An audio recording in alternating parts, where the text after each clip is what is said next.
Les émissaires de la SADC, dirigés par le docteur Leonardo Simão, sont dans nos murs depuis hier.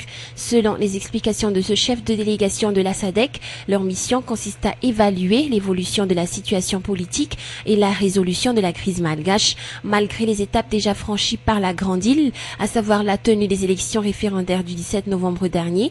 La SADC campe sur sa position et insiste sur le principe de l'inclusivité et la consensualité qui, selon le docteur Simão, constitue la seule issue possible pour mettre fin à la crise qui prévaut dans la Grande Île. L'application des accords de Maputo et d'Addis Abeba demeure donc pour la SADC la seule solution à la crise malgache. Personne n'ignore pourtant que jusqu'ici, ces accords n'ont eu aucun succès dans la résolution de la crise malgache. Toutefois, ce chef de délégation de la SADC reconnaît que l'organisation des élections constitue la seule issue à cette crise politique.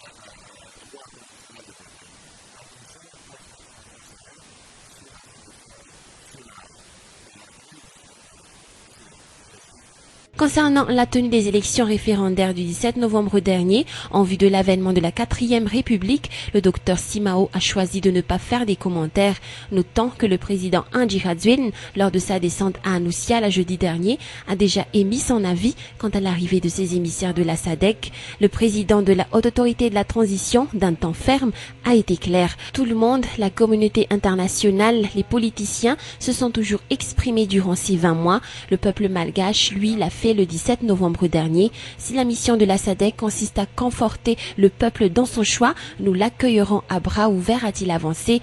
Une manière de dire que la voie prônée par la SADC en proposant un nouveau dialogue pour un processus consensuel n'est plus d'actualité vu que les Malgaches ont déjà franchi une étape, celle de l'organisation des élections. Ce message du président de la Haute Autorité de la Transition, Andry Rajoelina, ne s'adresse toutefois pas seulement à ses émissaires africains, mais met également en garde les politiciens malgaches en exil qui pensent revenir au pays pour semer le trouble.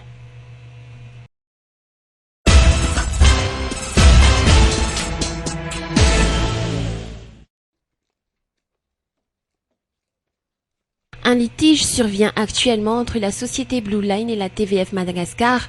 En effet, un responsable auprès de la société Blue Line a procédé ce jour vers 10h à une ouverture des locaux du site d'émetteur d'Ambumtsimbun appartenant à la TVF, selon Janajvelu Alain, employé immatriculé au sein de la TVF qui était présent sur les lieux ce matin et qui a assuré la veille permanente à Ambumtsimbun. Le responsable qui a procédé à l'ouverture des locaux a souligné qu'il était désormais le premier responsable au sein de la TVF, dont il avait racheté la part d'action majoritaire.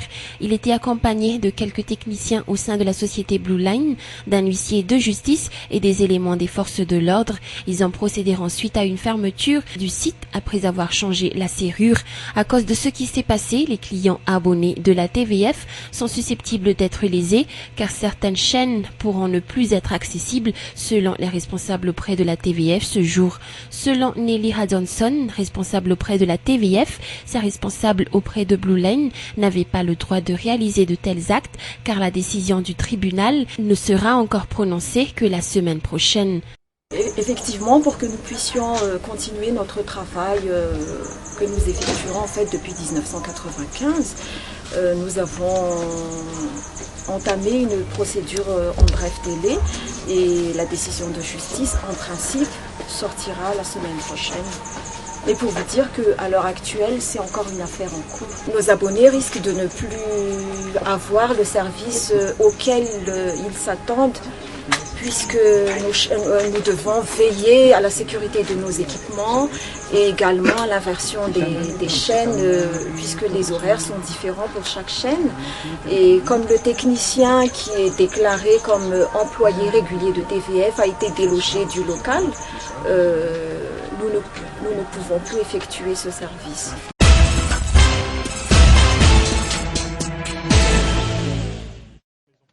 Le groupe de sécurité et d'intervention spéciale de la Gendarmerie nationale vient d'être doté de matériel d'intervention.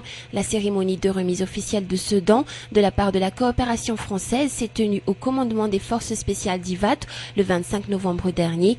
Ce don fait par la Gendarmerie française dans le cadre de la coopération bilatérale comprend essentiellement des matériels conçus pour les interventions spéciales tels des casques d'intervention, des gilets pare-balles, des béliers, un bouclier d'intervention, des paires de gants d'intervention, des cibles de tir, une serviette de protection en Kevlar, ainsi que divers matériels d'entraînement et 2 pièges à balles. La cérémonie protocolaire de remise a été suivie d'une démonstration effectuée par les éléments du G6 de l'utilisation de ces nouveaux matériels. Le secrétaire d'État chargé de la Gendarmerie nationale, le général Ranjian Azaj, n'a pas manqué d'exprimer sa profonde gratitude à l'endroit des coopérants français pour leur soutien.